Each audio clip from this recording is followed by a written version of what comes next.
On May 10th, 1508, work begins, and man, what a job Michelangelo has in store. Let me just shortlist some of the crazy issues he will have to face. Man, that's really high. 1. He has to remove all the old plaster within the chapel, which was going to be a huge mess. 2. The chapel was not going to close while Michelangelo was painting, so normal scaffolding covering the chapel floor wasn't going to work. 3. It's Rome, and it can easily get to 90 degrees in the summer, and that's just standing outside on the ground. 4. Michelangelo is painting in fresco style, which he had very little experience with, and is one of the most difficult forms of painting ever. 5. The height within the chapel was crazy. The ceiling was over 60 feet above the ground. That's over 6 stories tall.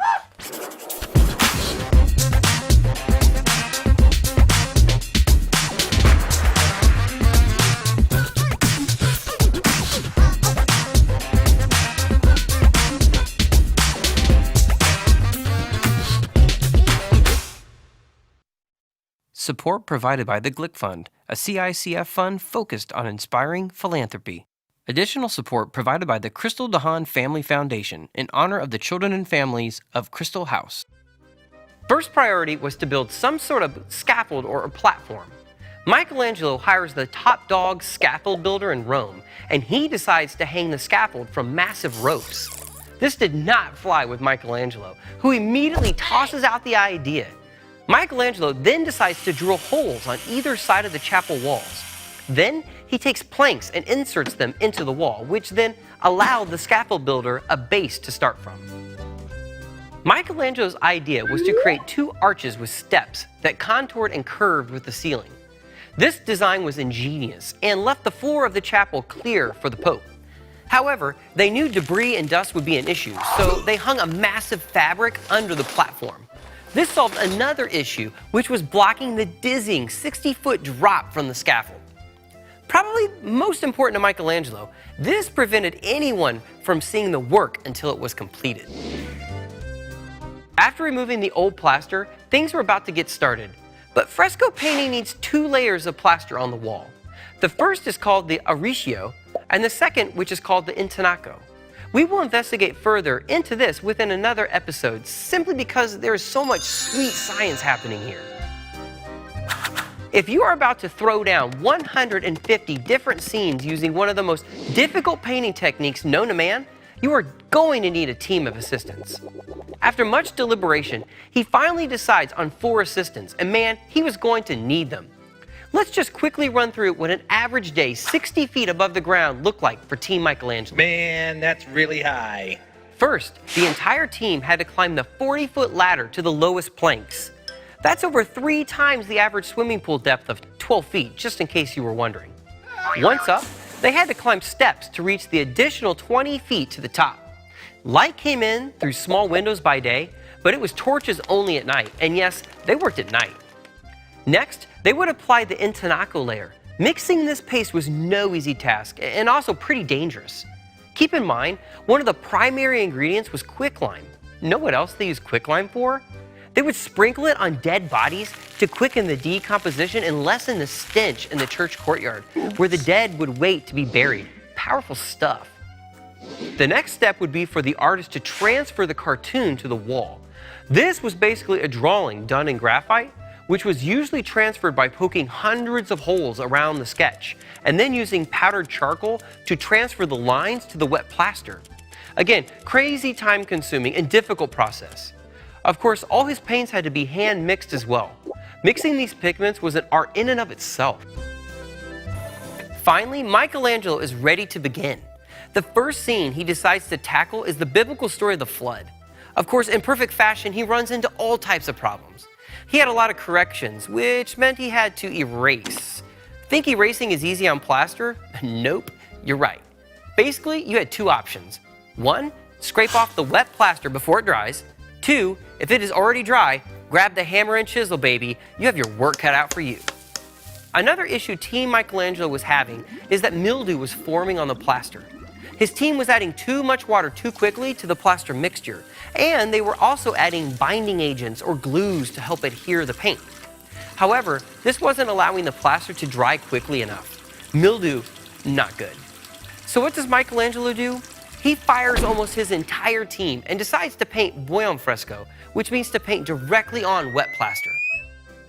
Michelangelo may have lied down here and there, but more often than not, you would have seen Michelangelo painting standing up with his head turned up.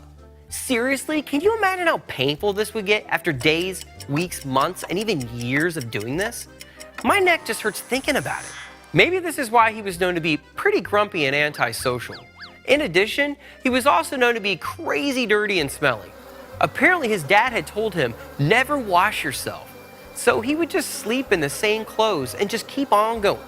I mean, even people of his day thought that was gross. And these were people who were at most bathing like once a week. As Michelangelo continued to paint, one issue that always seemed to come up was Pope Julius. He would often come around and yell up to Michelangelo, Michelangelo, when are you going to finish the chapel? and I love Michelangelo's response. When I can. Of course, the Pope wasn't about to be one-upped and responded with, You want me to have you thrown off that scaffolding? at one point, the Pope, in a moment of frustration, smacks Michelangelo with a stick. Of course, he later tells him the stick hitting was just a sign of my affection. Right. At one point, Pope Julius even disguises himself to see the work in progress. Michelangelo, not buying any of this, sees the Pope ascending the ladder. He quickly grabs planks of wood and hurls them at the Pope. It was on July 15th of 1510 at 9 a.m. the first section of the ceiling was unveiled. As you can imagine, everyone was completely speechless at what Michelangelo had created. Even the painter Raphael, whom Michelangelo despised, said he was completely amazed. Nearly a year later, after having the scaffolding moved to the other half of the chapel, Michelangelo is ready to start tackling scenes from the book of Genesis. He decides to start with what is probably the most famous of his paintings, the creation of Adam. Do you have any idea why this particular painting or scene is so popular? First, the goal of any respectable Renaissance artist was to create figures that looked very real. And Michelangelo did that while also creating what many called the perfect specimen of a human. Adam doesn't look like he's missed a day at the gym, that's for sure. Michelangelo also painted God in full length. I mean, complete with kneecaps and toes exposed. Rest assured, no one was doing that. Most early Christian art simply represented God as a giant hand emerging from heaven. As Michelangelo continued to paint scenes, his confidence and speed continued to increase as well. In fact, when he finally gets to the last Genesis scene, he completes the entire painting in one day. What? That's right, one day. That was over 60 square feet of wet plaster. Even though he was moving crazy fast and creating beautiful images, he was definitely getting burned out. He even wrote home saying, I lead a miserable existence. I have not been happy for almost 15 years, mamma mia. Okay, so he's being a bit dramatic, but come on. Nearly 4 years of doing this, I think most of us would go a little crazy. Hey, what's what you're saying, fratello? Michelangelo, now seeing the finish line, tackles the crucifixion of Haman, which he painted in 24 days. This figure was the most beautiful he had created, but was also the most difficult. He even went so far as to create very detailed sketches for this one. Numerous nail holes can even be seen today where he attached the cartoon. Moral of the story, finish strong. By the end of October in 1512, he finally sends a passionate, in-depth letter to Florence stating, I have finished the chapel. I have been painting. seriously, 4 years, all that work, all that paint, all that neck pain, and that's all he says? This guy just cracks me up. Anyway, on October 31st, 1512, on the eve of All Saints, the Pope hosts this banquet in the Vatican. His goal was to end the evening with his 17 cardinals seeing the finished chapel. But of course, the Pope drags this evening out with a long dinner, a couple of different comedies in the theater, and even a nap. Finally, at sunset, he and his buddies head to the Sistine Chapel. I imagine the group making their way through the dark corridors and hallways lit only by torches as they follow the smell of fresh plaster and paint. Once inside the massive 60-foot-high chapel, they look up with the room fully lit with torches and the remainder of a setting sun, and they look all around the room and see the most colorful, beautifully depicted images from the Bible ever created. Add to that all the architectural elements Michelangelo created, which added so much grandeur and awe. The group, including the Pope, was speechless. I'll tell you this much, what inspires me is Michelangelo's willingness to try something he had little experience with and was known to be incredibly difficult. He not only did the work, but pushed himself nonetheless, which is probably why he was often referred to as a saint simply because of what he accomplished in the Sistine Chapel. Never underestimate the potential of what you create. Even though the Mona Lisa may be the most famous artwork in the world, I would argue this bit of painting would be a close second. You've got to check this out.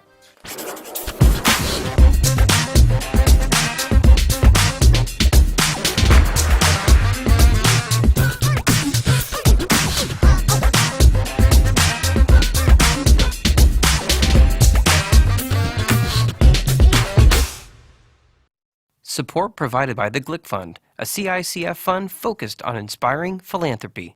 Additional support provided by the Crystal DeHaan Family Foundation in honor of the children and families of Crystal House. Michelangelo di Lodovico Buonarroti Simoni, we'll just call him Michelangelo, was born March 6, 1475 in Caprice, Italy. Buongiorno, whatever. Yeah, he wasn't always the happiest artist, but we'll get back to that later. Michelangelo had 4 brothers, and his father was a magistrate, and his mother stayed at home with the kids. Now, when Michelangelo was an infant, she became pretty sick. In fact, Michelangelo ended up having to have a wet nurse, so he ended up living with a family of stonecutters. Interestingly, Michelangelo said it was because of this stonecutter wet nurse that he drank in the hammer and chisel. Yeah, not too sure about that one. By the way, did you know Michelangelo didn't want to be known as a painter? In fact, he would probably be insulted if you first referred to him as a painter and not a sculptor. Seriously, you did not just refer to me as painter, did you? Like many 16-year-olds, Michelangelo didn't really care for school, so he often would skip class and head to a nearby church to watch the painters. His family detested art and felt like he was a disgrace to the family. It was definitely not a suitable profession for a man. I think once Michelangelo started to make a name for himself as an artist, he loved to remind everybody back home. You can tell since he would always sign his letters home with Michelangelo, sculptor in Rome. That's right, and don't you forget about it. After realizing that Michelangelo had some artistic talent, his dad encouraged him to find an apprenticeship where he could learn more about art. He went from a painter's workshop to then studying within a powerful, rich, elite family within Florence, the Medici family. Did I mention they were the rulers of Florence? Yeah, they were. Working with this family gave him special privileges. One of those was being able to study dead bodies at the church waiting to be buried. This fueled his passion to understand human anatomy, and unfortunately, the stench and nastiness of the experience started to make him sick. Enough of that. Just a few short years later, when Michelangelo was only 25 years old, it was apparent he had a black belt in sculpture. After relocating to Rome, one of the cardinals within the Catholic Church commissioned him to create a sculpture. Michelangelo, being pretty cocky at this time, said, "It will be the most beautiful work in marble Rome has ever seen." A bit confident, right? Actually, it's this sculpture, La Pieta. Have you ever seen this one before? You bet you have. Check it out. Michelangelo sculpted this from a single piece of marble stone. What amazes me is it only took him 1 year to complete this 6-foot by 6-foot sculpture. Have any idea what the title means? Well, Pieta simply means pity or compassion, which makes sense considering the subject being Christ and his mother Mary. So you're probably asking yourself, what makes this sculpture so incredible? Let me explain. Check out the details in the folds and the ribs and muscles on the body. All this movement these details create. Trying to sculpt these details was incredibly hard. And trust me, people knew it, which is why many pilgrims would come to Rome just to see this sculpture. After returning to Rome, he hears about a sculpture that 2 other artists had abandoned because it was too difficult. Fueled with confidence from La Pieta, he takes over the job. David took 3 years to sculpt, probably due to its size of 17 feet. David quickly becomes the pride of Florence, and they even nicknamed it the Giant. After Michelangelo finishes this sculpture, his fame starts to build. In fact, word got around to the Pope, Pope Julius II. Immediately, Pope Julius commissions Michelangelo to create his tomb. This was huge for Michelangelo, especially since all he wanted to do was sculpt. And designing the tomb for the Pope was a huge honor. Michelangelo is so pumped to get going, he starts gathering a team, pouring the stone needed, and working out his idea. Of course, right in the middle of this, the Pope turns his attention and funding to rebuild St. Peter's Basilica, which was falling apart. You have to keep in mind that Rome has basically turned into a cow pasture at this point. And the Pope wants to return Rome back to its powerful roots. A very Renaissance idea, I might add. Needless to say, he is super frustrated with the Pope. And when he wouldn't pay Michelangelo back for the stone he bought, he heads back to Florence, vowing never to return to Rome. That is until the Pope sends him a request. Have any idea what he's about to ask him to do? That's right, grab your paintbrush and get back to Rome and paint the Sistine Chapel. Let me tell you his response to the Pope. I do not wish to attend to anything about the tomb and not the painting. Believe it or not, no one wanted to paint the Sistine Chapel. This wasn't just about the painting process. This also had to do with the chapel itself. Let me school you for a minute. The Sistine Chapel was built in 1477 and was designed to the same biblical proportions as the Temple of Solomon, which made it a fortress. The walls at the base are 10 feet thick, arrow slits added around the outside, and they even added special holes to pour boiling oil out of. Pretty crazy. I bet you didn't know this, but the chapel had been painted before by a team of artists with 32 popes painted around the room, and then a blue field of stars was added to the ceiling. However, not even 21 years after the construction, cracks start to appear in the vault. To stop this from getting worse, in 1504 they placed huge iron rods underneath the floor. Of course, now we have a major problem. The ceiling and the walls must be repaired. After putting some of the Pope's muscle on Michelangelo, he told him he could only work on the tomb if he painted the Sistine Chapel. He reluctantly agrees.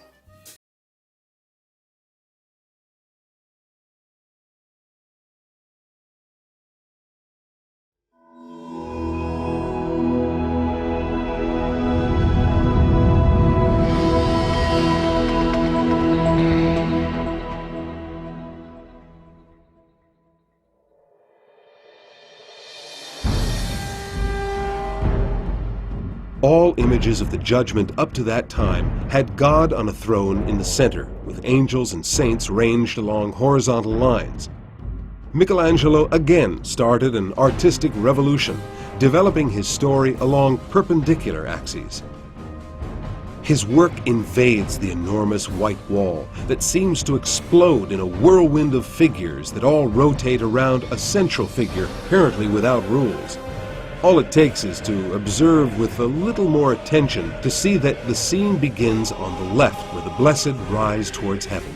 God is in the center, but this time looks like Christ the Judge, and his position is the same as the Apollo of the Belvedere, the famous statue found in the Vatican and imitated throughout the entire Renaissance. His hand in a circular movement moves the whole scene, letting the damned fall towards hell and helps the blessed into heaven. The Last Judgment of the Sistine Chapel has nothing to do with the anatomy lessons of the ceiling. Here, the naked bodies, particularly those of the damned, no longer have noble and composed positions. Instead, they're gawky and muddy as they scream and scramble. They're almost caricatures of all that is negative in the human condition.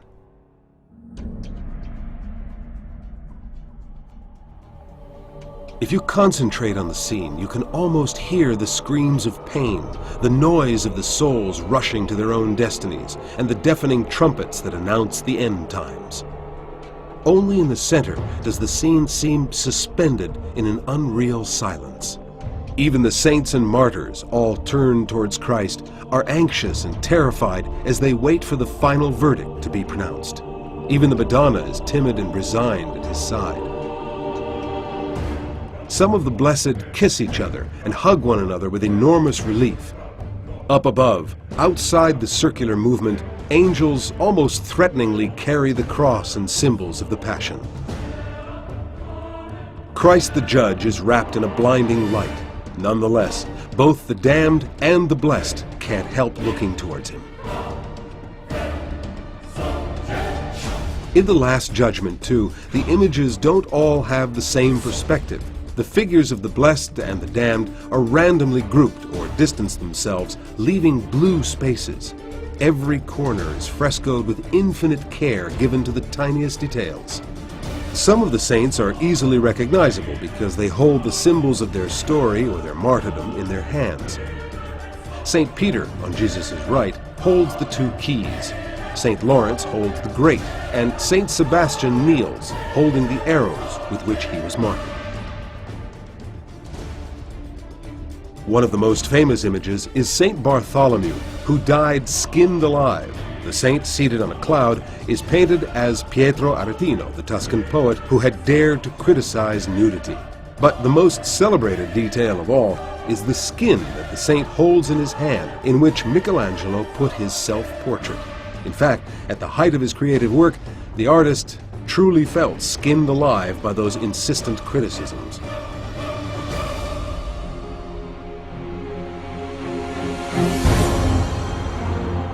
On the lower right, the angels of the apocalypse sound their trumpets with every breath in their body, blowing out their cheeks to the bursting point to wake the dead. Angels and demons pitilessly let the desperate damned fall into hell. As your gaze drops slowly downwards, the scenes become more and more terrible until you arrive at Charon, who beats the souls away from his boat with an oar and sends them off towards Minos, the judge of hell, wrapped in a serpent. The figure of Minos, besides being recognized as the Pope's master of ceremonies, was also identified with Pierluigi Farnese, son of Pope Paul III, who, in Rome, was known for acts of violence and sodomy.